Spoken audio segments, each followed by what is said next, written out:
El colonialismo de los siglos XV y XVI. Existen una gran cantidad de productos que fueron y vinieron de un lado a otro de los continentes. Entre los más conocidos se encuentran la pólvora, la brújula, el papel y la imprenta, llegados a Europa desde China.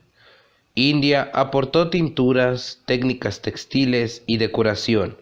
Indonesia las especias y por su parte Europa exportó madera, vino, hierro y lana. Un hecho marcaría de manera definitiva ese constante intercambio, la caída de Constantinopla a manos de los turcos. Este acontecimiento obstaculizó el comercio entre Oriente y Occidente, debido a los altos impuestos establecidos por los turcos para cruzar su territorio. Esto obligó a los europeos a buscar nuevas rutas. Los esfuerzos de los portugueses por bordear África y los de Cristóbal Colón, con el apoyo de la corona castellana, por navegar hacia el occidente, son algunos ejemplos de esto. A principios del siglo XV existen las condiciones científicas y tecnológicas, principalmente las relacionadas con la navegación y la guerra, que permitieron a portugueses y españoles aventurarse a nuevos horizontes. El descubrimiento de América le dio al Imperio Español la posesión de una buena parte de este continente. La guerra de Estados Unidos contra España. Al observar que las potencias europeas como Gran Bretaña, Francia, Alemania y Bélgica expandían sus zonas de influencia, los Estados Unidos de América decidieron arrebatarle a España, antiguo imperio occidental en tierras americanas, pero muy debilitado, las pocas posesiones que aún mantenían en el Nuevo Mundo. Guerra del Opio. La Guerra del Opio involucró a Gran Bretaña y China entre 1839 y 1842. El conflicto se desencadenó después de que los ingleses, a través de la Compañía Británica de las Indias Orientales, introdujeran opio cultivado en la India a China. El opio es una droga estupefaciente que significó una importante fuente de ingresos para los británicos porque les permitía equilibrar su balanza de pagos con China al comprar grandes cantidades de té. La reacción del gobierno chino ante esta situación fue prohibir el comercio del opio a través de manos extranjeras, acción que recayó sobre el comisionado imperial Lin Sexu. Como era de esperarse, los comerciantes ingleses e indios se quejaron ante la corona argumentando que sus intereses se veían gravemente afectados, por lo que la metrópoli envió una flota de guerra que derrotó a su contrincante China. La derrota del imperio chino le obligó a su emperador a firmar el Tratado de Nanking, mediante el cual se le obligaba el libre comercio del opio y otras mercancías con Inglaterra a través de 5 puertos. Guerra de los Bóers. Este conflicto significó una de las primeras confrontaciones entre los imperios decimonónicos antes de la Primera Guerra Mundial. Inicia en 1805, cuando ingleses ocuparon Ciudad del Cabo, en la actual Sudáfrica, que estaba en manos de colonos de orígenes holandeses, conocidos como Boers. La llegada de holandeses a esa zona se remonta siglo y medio antes como consecuencia de la instalación de la Compañía Neerlandesa de las Indias Orientales. Los británicos lograron arrebatarles el territorio y el Congreso de Viena en 1815. Los Boers tuvieron que vivir bajo la administración inglesa, que introdujo el inglés como lengua oficial y otras medidas en contra de la identidad de los viejos colonos. Imperios a fines del siglo XIX e inicios del XX. Entre fines del siglo XIX e inicios del siguiente, se da una etapa decisiva en la historia reciente del mundo. Es la época en que las potencias europeas ejercen una influencia determinante sobre el resto del planeta. Imperio francés. Napoleón Bonaparte, entre 1798 y 1815, intentó exportar la Revolución Francesa y los principios ilustrados. Imperio alemán. A partir de ese momento, existieron dos áreas geopolíticas por las que se interesó Alemania: el sudeste asiático y África. Sin embargo, el nuevo imperio no contaba con la tradición colonial de otras potencias europeas. Imperio italiano.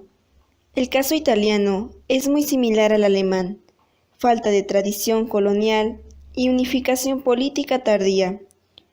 Los principales centros de interés para Italia lo representaron las costas mediterráneas y el Mar Rojo, principalmente Túnez y Eritrea, así como Abisinia. Bélgica, España y Portugal. Entre 1884 y 1885 se instaló la Conferencia de Berlín. Los imperios español y portugués servían como una especie de contrapeso o equilibrio entre los grandes imperios. Imperio estadounidense. El siglo XIX significó un momento decisivo en la historia de los Estados Unidos de América. Contrario a lo que se cree comúnmente, la potencia americana no esperó a la Primera Guerra Mundial para manifestar sus deseos imperialistas. Su intervención en América fue constante y estuvo justificada por la doctrina Monroe, y desde 1845 por la teoría del destino manifiesto. Imperio japonés. El expansionismo japonés inició en el último tercio del siglo XIX, limitado a los archipiélagos vecinos. Sin embargo, conforme su desarrollo industrial crecía, y por tanto sus necesidades también, el interés por aumentar su presencia en el Extremo Oriente se manifestó de manera más directa. Japón consideró a Corea como uno de los puntos centrales para desarrollar su imperio. Esto lo llevó a entablar una guerra con China y obligarla, una vez derrotada, a firmar un tratado que le otorgara la posesión de Formosa y otros lugares estratégicos. Japón y Gran Bretaña firmaron un tratado en el que se estableció que China quedaría como zona de influencia inglesa y Corea lo sería de Japón. Primera Guerra Mundial. Las principales causas fueron rivalidad entre imperios, carrera armamentista y sistema de alianzas. El expansionismo colonial determinó que las relaciones entre las grandes potencias se desarrollaran en un escenario mundial, de modo que los conflictos extraeuropeos complicaron notablemente los ya muchos existentes en el interior de Europa. Todo ello brindó un ambiente de tensión que favoreció la escalada armamentística, mientras en el interior de cada país se generó un ambiente militarista y muchas veces agresivo, que enrareció las relaciones internacionales. Etapas de la guerra. 1. Inicio de la guerra. A inicios del siglo XX, Francia, Alemania, continuaban la disputa por Alsacia y Lorena. El permanente enfrentamiento entre Austria, Hungría y Rusia por los Balcanes carecía de la necesaria importancia, a juicio de Alemania, como para participar en una guerra, y tampoco Francia le otorgó suficiente importancia como para enfrentarse militarmente al imperio de los Habsburgo. Estas discordias y las coloniales incrementaron la carrera armamentística y el espíritu belicista, pero por sí mismas probablemente no se hubieran desencadenado en la guerra de 1914. Guerra de Movimientos 1914. Los germanos contaban con el plan Schlieffen, que contemplaba una estrategia en dos frentes. En el lado occidental debía conquistar a Francia por Bélgica. En Oriente debería dedicarse a combatir a los rusos antes de que estos pudieran organizarse militarmente. El plan Schlieffen tuvo éxito gracias a la estrategia basada en movimientos rápidos, con el objetivo de sorprender a sus adversarios. En el frente oriental, la situación tampoco favorecía mucho a la política de Guillermo II. Todo parece indicar que la subestimación de la capacidad rusa para movilizar su ejército le costó, por lo menos en esta fase, mucho a Alemania. Guerra de Posiciones, 1915-1916. Los alemanes optaron por una estrategia defensiva y se atrincheraron en el frente occidental con el propósito de proteger sus posiciones y concentrando su mayor fuerza en el frente oriental para después derrotar a los aliados occidentales, Francia y Gran Bretaña.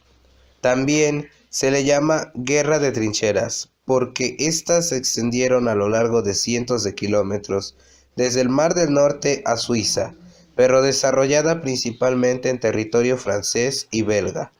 En estos espacios, los hombres pasan meses o años enteros padeciendo hambre, sintiendo de cerca los bombardeos, escuchando las lamentaciones de los heridos que, con mucha frecuencia, se convertían en cadáveres, soportando el olor fétido y el constante paso de roedores. Guerra submarina y la salida de Rusia del conflicto. En el periodo anterior, Alemania había usado submarinos con el objetivo de hundir barcos ingleses, entre los que destacó el Lusitania, de bandera norteamericana.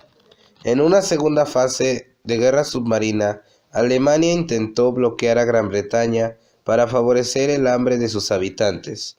Por supuesto, otro objetivo fue debilitar el poderío naval inglés y en pocos meses logró hundir 2.600 barcos. Entrada de Estados Unidos a la guerra.